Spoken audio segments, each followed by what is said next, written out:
Final Fantasy XV was my favorite game of 2016, and now the first piece of major DLC, episode Gladiolus, is now out.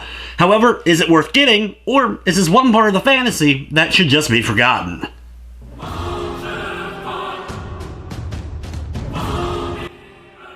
Before we get going with the review, there may be some slight spoilers as far as the main game is concerned, so you may want to turn around now if you don't want any sort of spoiler.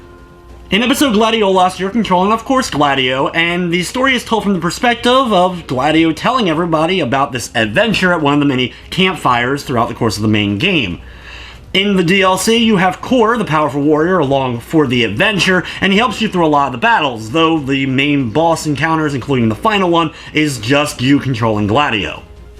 The gameplay here is slightly different as far as the combat is concerned. Not vastly different that if you liked or didn't like the combat in the main game, that you're all of a sudden going to change your opinion on it here. However, Gladio does control differently than Noctis. There's no teleporting around. It's much more of a blocking and counter system than necessarily Noctis would use.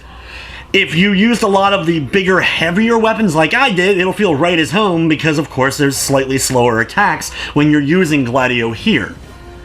The DLC is very linear. It's just you going on a trial. The trial of Gilgamesh, of course, one of the most popular characters in Final Fantasy lore history. And this trial, of course, concludes with you facing one-on-one with Gilgamesh himself. To get to that point, you're going through a cave system with some nice, beautiful sights throughout the course of it, and have to complete a few trials before you end up making it to the man himself.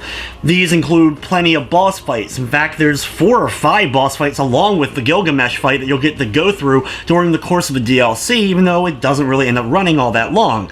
The boss battles themselves are obviously the highlight here. There's a few normal battles as well, but you're not really going to be gaining experience or anything like that. Your main goal is, of course, just to complete the battles and get through to the end. So stuff that you get here isn't going to carry over as far as experience and the like is concerned. Though, if you do complete the DLC, you will get some stuff that does end up carrying over back to your main save.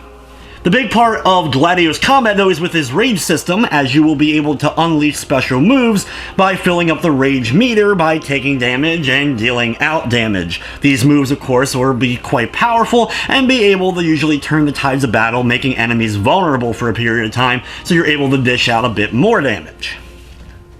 Since the DLC is limited to just the trial, you're not going to be able to run around the main map or go buy any items. You do have a handful of health items at your disposal right from the get-go, and you can find more throughout the course of the trials, as well as you get a campfire every so often for you to save and heal up, and there's some story-driven moments during the course of these as well. One of the only downsides is it probably won't take you too long before you end up making it to the end, though the end is well worth it with the battle against Gilgamesh. I won't spoil too much with the battle itself, but it was pretty satisfying and will put up a bit of a fight, that is for sure. After you complete the battle, though, that is the end of the DLC, clocking in about an hour, hour and a half, depending upon how long it takes you to do some of the battles and how much you end up exploring a little bit in the cave system itself, though there isn't a whole lot of places to explore.